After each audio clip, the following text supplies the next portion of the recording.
Саламатсызбы, урматтуу Садыр Нуркожоевич. 20-дан ашык активисттер, саясатчылар камакка алынды. Арасында өкмөттүк эмес уюмдардын өкүлдөрү, Жогорку Кеңештин депутаты Адахан Мадумаровдун тарапкерлери бар экен. Алар акыркы убакта Кемпир-Абад суу сактагычына байланыштуу маселени көтөрүп жүрүшкөнү белгилүү.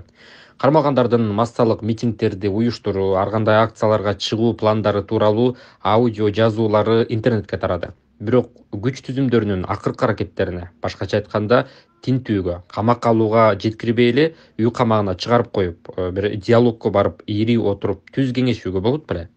2 жылдан бери баары менен ири олтуруп түз кеңешип келе жатам. Быйыл жазда иш бөлмөмө 10дон ашуун бейөкмөт уюмдардын өкүлдөрүн кабыл алып, 3 саат бою пикир алыштым. Суроолоруна толук жооп бердим. Жакшы иштер жасалып жаткан экен деп ынангандай эле болуп кетишкен. Кемпир-Абад маселеси азыркыдай коомчулукка кеңири чыга электе эле бир катар депутаттарды, анын ичинде Адахан Мадумаровду да өкмөт үйүнө чакырып, аталган маселени ийне жибине чейин түшүндүрүп бергем. Жарым жыл мурда өзүн үйүмө конокко да чакырып, Адахан мырза, Кыргызстан бирөө эле, ынтымакташалы, мага колуңардан келсе жардам бергиле.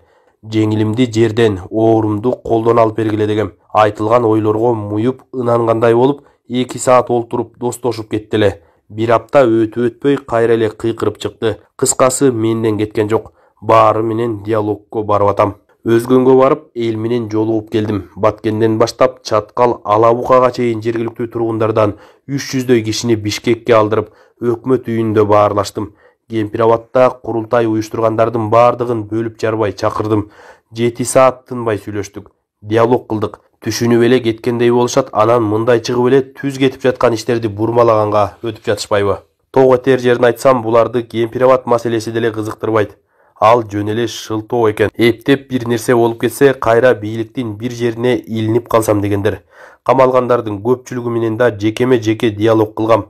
Баары эле кызмат сурашат. Мамлекеттик кызмат чое бергидей резина эмес да. Баарына жетпейт экен. Ар кандай кызмат орундарын ачып, баарына кызмат жеткирсең деле болот. Бирок мамлекеттин ар бир тыйыны менин мойнумда да. Кантип ысырап кылам? 7 миллион элдин алдында ар бир тыйын үчүн жооп беришим керек. Коркок болсом, балким мурдагылардай 2010 жылдагыдай кылып, пайда батасы жок министрликтерди ача коюп, мына сага министр бол деп тынчытып койсом деле болмок.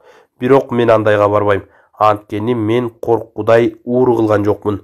Бийликте олтурганда ар бир жасаган ишимди 10 жылдан кийин болобу же 100 жылдан кийин болобу эл алкыш айткандай кылып жасап кетем. Кемпир-Абад жана чек ара маселелери боюнча да ошондой болот. Буюрса, убакыт керек.